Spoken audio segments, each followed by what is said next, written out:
Bon, on continue avec la fin des traitements, l'oxygénothérapie que vous connaissez tous, puis vous savez pourquoi les patients n'aiment pas. On ne doit pas leur en donner trop d'oxygène. C'est bien important de se souvenir parce qu'on pourrait causer une insuffisance respiratoire aiguë par un manque de stimulus au centre respiratoire, puisque les patients MPOC sont stimulés par une baisse d'oxygène et non par une hausse de CO2 à laquelle ils sont désensibilisés. Donc, c'est bien important de faire attention de ne pas trop leur en donner. Donc, avant qu'un patient se fasse diagnostiquer, se fasse prescrire de l'oxygène, je veux dire, on doit s'assurer que les gaz sanguins vont être adéquats à ce niveau-là.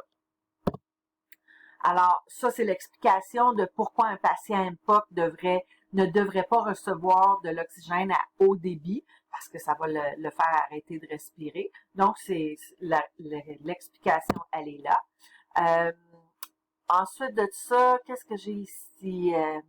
Bon, je viens de parler des gaz sanguins. Un patient à qui on va prescrire de l'oxygène à domicile, on va s'assurer que les gaz sanguins sont adéquats pour recevoir de l'oxygène. On va s'assurer que le patient n'a pas trop un haut taux de CO2 dans le fond. C'est ça qu'on cherche là.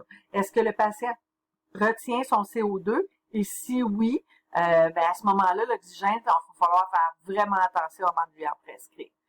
Ensuite de ça, on va vérifier nos patients pendant qu'ils reçoivent de l'oxygène, pas juste leur taux de saturation, mais est-ce qu'ils font de l'hypertension, est-ce qu'ils font de la bradypnée. Un patient qui est MPOC, qui reçoit de l'oxygène et qui fait de la bradypnée, on parle d'en bas de 12, on va certainement cesser l'oxygène puis essayer de stimuler la personne pour qu'il se remette à respirer là, de façon volontaire.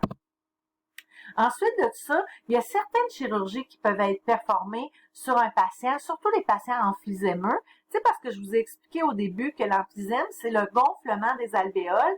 Puis des fois, ils sont tellement gonflés d'air qu'ils se dégonflent plus, puis ils se fusionnent une à l'autre, formant comme des paquets d'alvéoles qui ne sont plus fonctionnels et qui prennent beaucoup d'espace. Et l'idée, c'est que quand il y a ce genre de structure-là qui se forme, on va aller enlever la structure pour laisser de l'espace aux alvéoles qui sont autour, qui, elles, sont encore fonctionnelles, mais qui n'ont plus de place pour fonctionner.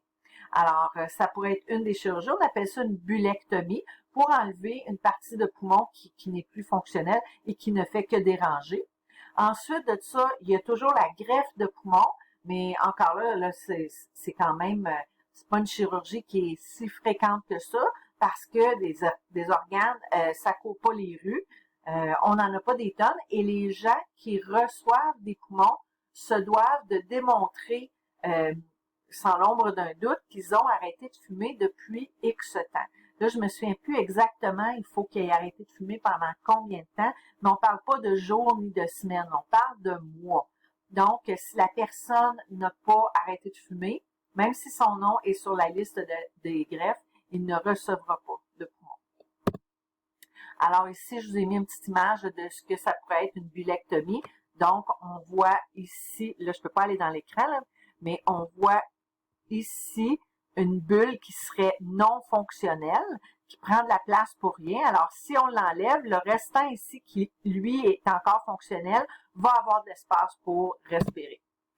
Je vous ai mis un petit vidéo de rééducation respiratoire. Ça dure environ 6 minutes. C'est une série d'exercices que les patients peuvent faire pour recouvrir de la fonction respiratoire qu'ils ont perdue, soit par l'emphysème, soit par la bronchite chronique.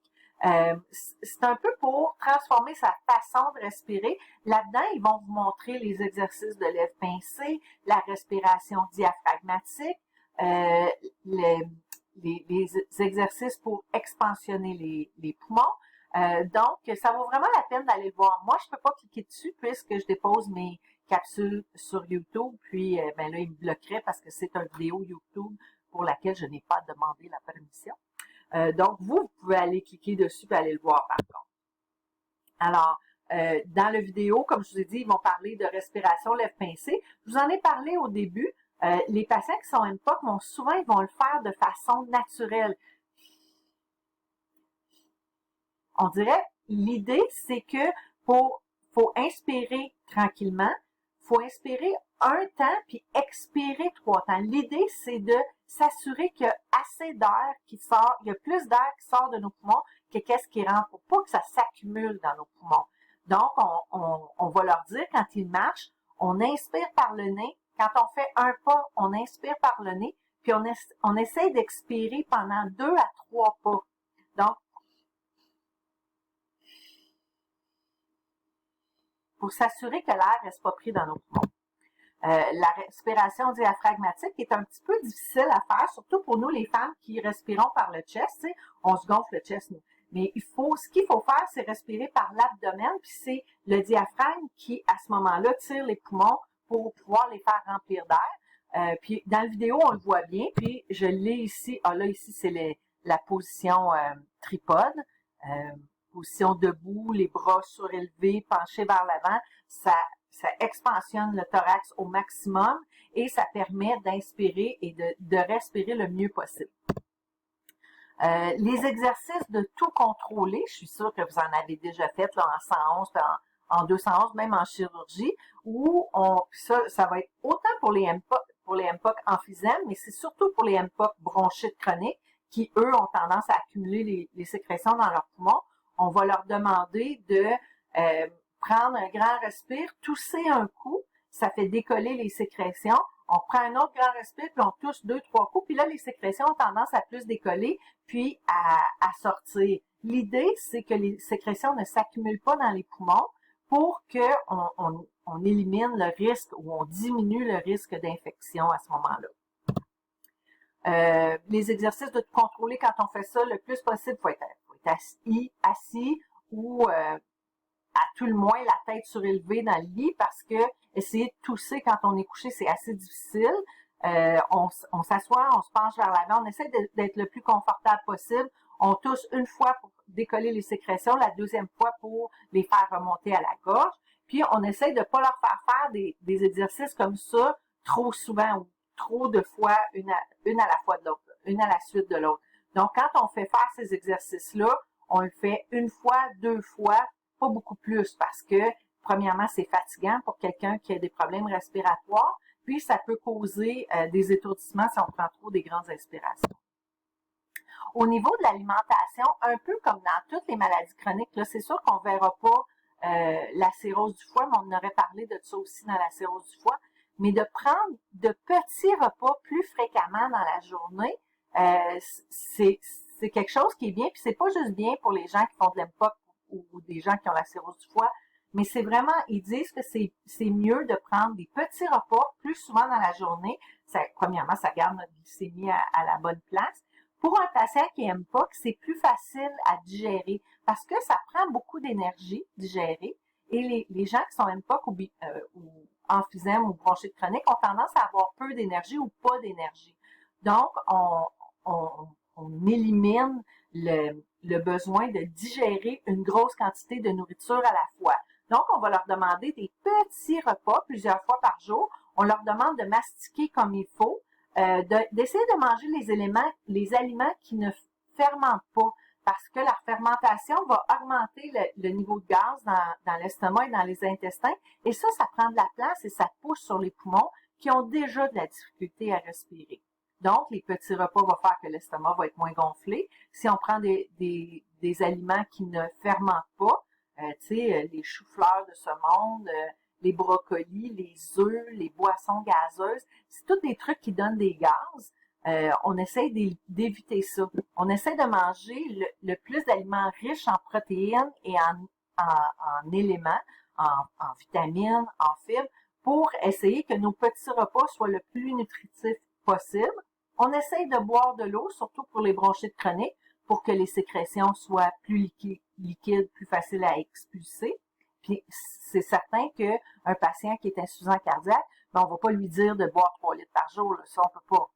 Alors c'est toujours boire beaucoup de liquide s'ils ont le droit.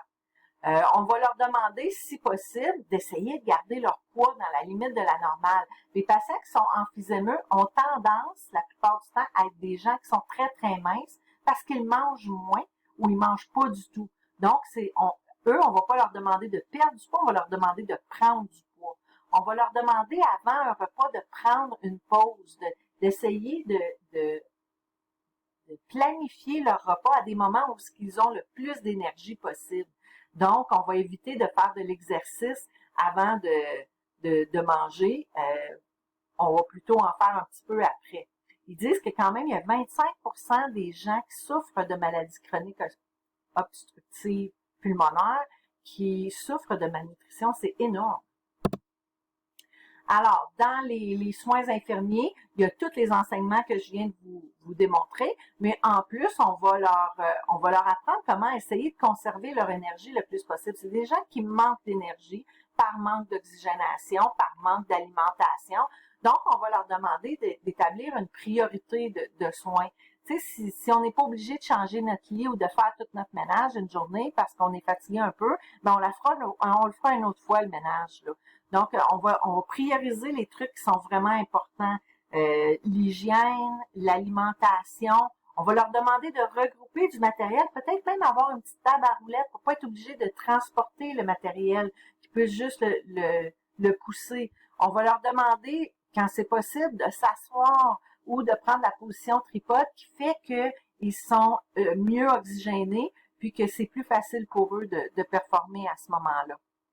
Donc, c'est tous des trucs qu'on va leur enseigner à ces gens-là. Pour ce qui est de l'activité, de la vraie activité physique, on va leur demander d'en faire aussi, mais c'est sûr que c'est pas des gens à qui on va dire, ben, il faudrait aller au gym 3-4 fois par semaine pendant 1 heure ou 2. Là.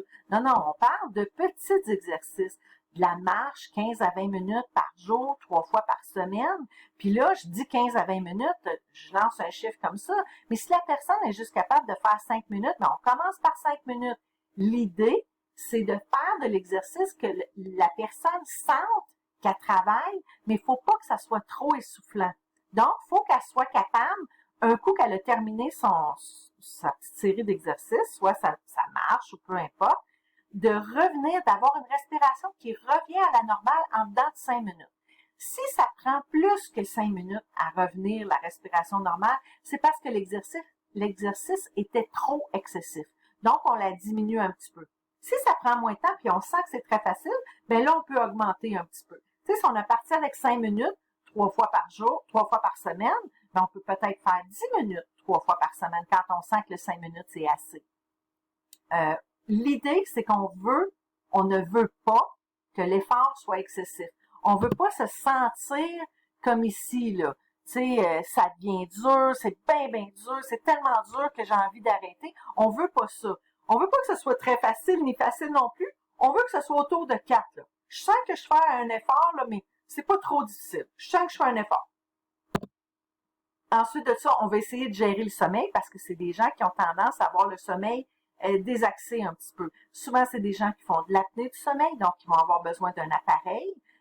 C'est des gens qui peuvent avoir beaucoup de sécrétions qui leur coulent derrière la gorge. On va peut-être leur demander de surélever la tête de leur lit avec plusieurs oreillers ou même mettre un morceau de bois sous le matelas à la tête du lit pour élever la tête un petit peu. Juste ça, ça peut faire du bien.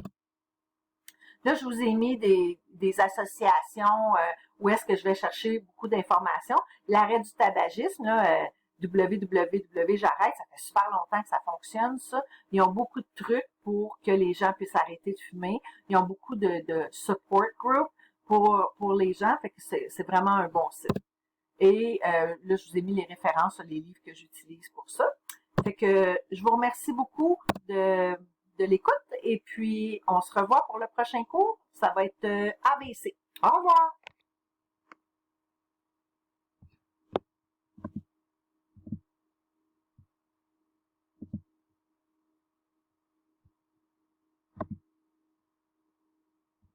You know.